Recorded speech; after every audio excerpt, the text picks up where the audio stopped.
এইটার সাথে কোনো রাজনৈতিক সম্পর্ক নেই।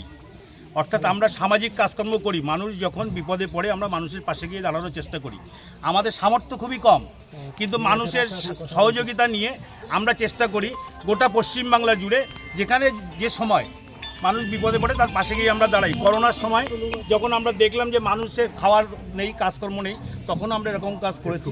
অন্যান্য জেলাতে যখন দেখেছি যে হচ্ছে বন্যা হয়েছে, উত্তর চব্বিশ পরগনা, দক্ষিণ চব্বিশ পরগনা, আপনারা জানেন যে মাঝে মাঝে আয়লা হয়, বুলবুল হয়, আমরা সেখানে ঝাঁপিয়ে পড়ি। কিন্তু আমরা বুঝতে পারিনি যে আরও একটু আগে আসতে পারলে আপনাদের কাছে হয়তো ভালো হতো, হয়তো আরও আগে যদি কিছু খাবার আমরা আপনাদের কাছে পৌঁছে দিতে পারতাম হয়তো ভালো হতো। কিন্তু আমরা বুঝে উঠতে পারিনি যে কতটা কি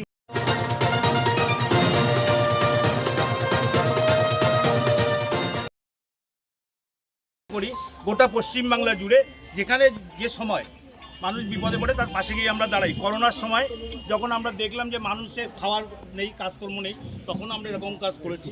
অন্যান্য জেলাতে যখন দেখেছি যে হচ্ছে বন্যা হয়েছে, উত্তর চব্বিশ পরগনা, দক্ষিণ চব্বিশ পরগনা, আপনারা জানেন যে মাঝে মাঝে আয়লা হয়, বুলবুল হয়, আমরা সেখানে ঝাঁপিয়ে পড়ি।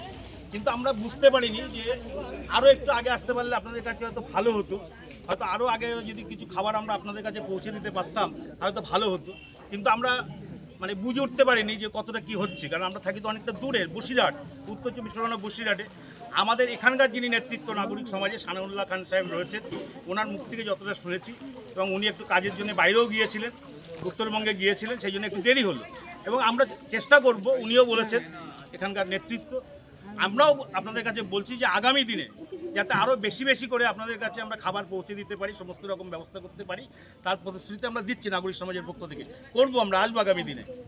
আপনারা সানাউল্লাহ খান সাহেব রয়েছেন, ভাই সাহেব রয়েছেন, উনি রয়েছেন, সবার সাথে আপনারা যোগাযোগটা রাখুন। আমরা নিশ্চিতভাবে আবারও আসবো আপনাদের পাশে। আজকে খুব সামান্য খাবার আপনাদের জন্য নিয়ে আসতে পেরেছি, এটা আপনাদের কাছে আমরা দিয়ে যাচ্ছি, আপনারা একটু সানন্দে গ্রহণ করুন।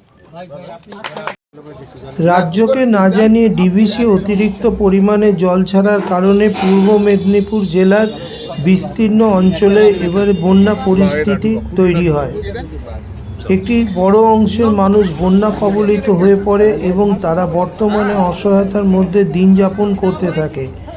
এ কারণে পশ্চিমবঙ্গ নাগরিক সমাজের পক্ষ থেকে মেদিনীপুর জেলার পাঁশকুড়া ব্লকের দেরিয়াচক পঞ্চায়েত এলাকায় বন্যাপীড়িত মানুষের পাশে দাঁড়ানোর জন্য সামান্য কিছু খাদ্য সামগ্রী নিয়ে এদিন হাজির হয়েছিল পূর্ব মেদিনীপুর জেলার কনভেনার, পশ্চিমবঙ্গ নাগরিক সমাজের মাননীয় সানাউল্লাহ খানের নেতৃত্বে এক সমাজসেবী দল। হাজির ছিলেন সংগঠনের সম্পাদক গোলাম ছাত্তার গাজী, আবদুল্লাহ সাহাজি, সমুদ্র বিশ্বাস, রফিকুল ইসলাম, আব্দুল সিদ্দিক সর্দার, শেখ সাবির হোসেন সহ এলাকার বিশিষ্ট ব্যক্তিবর্গ। এখানে জলবন্দী মানুষগুলো যেমন খাওয়ার কষ্ট পাচ্ছিলেন, অন্যদিকে জমির ফসল প্রচুর পরিমাণে ক্ষতিগ্রস্ত হয়েছে।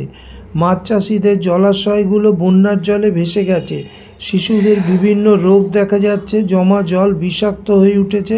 এমতো অবস্থায় পশ্চিমবঙ্গ নাগরিক সমাজের সম্পাদক গোলাম ছাত্তার গাজী এবং পূর্ব মেদিনীপুর জেলা কনভেনার সানাউল্লাহ খান সাহেবের নেতৃত্বে নাগরিক সমাজের সদস্যগণ এদিন উপস্থিত হয়ে ত্রাণ সামগ্রী বন্যার্ত মানুষদের মধ্যে পৌঁছে দেন।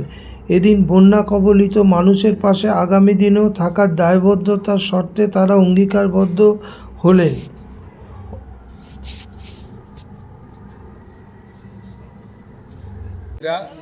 পশ্চিমবঙ্গ নাগরিক সমাজের পক্ষ থেকে যারা মূল উদ্যোক্তা, আমিও আছি ওনাদের সাথে, যেহেতু আমাদের পরিচয় রাজনৈতিক পরিচয় রয়েছে, তো সেক্ষেত্রে আমরা আমাদের সঙ্গে যোগাযোগ করেছি, আমার সঙ্গে সমীরুদ্দিন ভাইয়ের সঙ্গে, তো ওনারা ওনাদের ক্ষুদ্র সামর্থ্য নিয়ে সেই 200-300 কিলোমিটার দূর থেকে ছুটে এসেছেন। এর জন্য ওনাদেরকে আমি তো অবশ্যই ধন্যবাদ দেবো, সেই সঙ্গে আপনাদের পাশে দাঁড়ানোর জন্য এবং আপনাদের সহায়তা আগামীতে যাতে যোগাযোগ করেছে যে কিভাবে আমরা বন্যার্থদের পাশে দাঁড়াতে। আপনারা সত্যি কথা বলতে কি আপনারা যে অবস্থায় আছেন সত্যি দেখেই আমাকে আতঙ্কিত লাগছে, কারণ এই জল যে জমে আছে, এই জল জমে যাওয়ার ফলে এটা অলরেডি দূষিত হয়ে গেছে। তাহলে এই জল যত দ্রুত সম্ভব যাতে বেরিয়ে যায়, সেজন্য আজকেই রামতারক ঘাটে এটা নিয়ে বিশাল বিক্ষোভ চলছে। হাইরোড ব্লক করে দিয়েছে ওরা, যে এখানে আগে জল বের করে না। আমিও এখন এখান থেকে বেরিয়ে, যেহেতু আমি সংখ্যালঘু সেলের জেলা সভাপতি, আমি ইমিডিয়েট গিয়ে ডিএমের সঙ্গে কথা বলবো এবং ডিএমকে বলবো যাতে যেভাবেই হোক পাম্পিং করে এখান থেকে জলগুলো বের করে দিয়ে যায়, নাহলে তো মানুষ অন্য রোগগ্রস্ত হয়ে যাবে, সংক্রামক ব্যাধিতে আক্রান্ত হয়ে যাবে। নামটা ঘোষণা করুন আপনারা। আসুন রফিকদা, আসুন। দান নয়, কারণ আপনারাও যখন আমরা বিপদে তখন আপনারাও এখান থেকে নিয়ে গিয়ে আমাদের পাশে দাঁড়িয়েছিলেন। এটা মানুষের পাশে দাঁড়ানোর একটা অভিপ্রায় প্রচেষ্টা, যদি একটু পাশে থাকা যায়। তাই এই জিনিসগুলো আপনাদের হাতে তুলে দেওয়া হচ্ছে পশ্চিমবঙ্গ নাগরিক সমাজের পক্ষ থেকে। আপনারা সাদরে গ্রহণ করবেন এবং আমরা আরও যোগাযোগ করব। স্বেচ্ছাসেবী সংস্থা অনেকে আমাদের সঙ্গে যোগাযোগ করে, আমরা এই দৃশ্য দেখে গেলাম। আমরা আরও ত্রাণ যারা পাঠায় তাদেরকে কন্টিনিউ যোগাযোগ করে আপনাদের কাছে আবার আনবো, এটুকু আমরা চেষ্টা করব। ধন্যবাদ।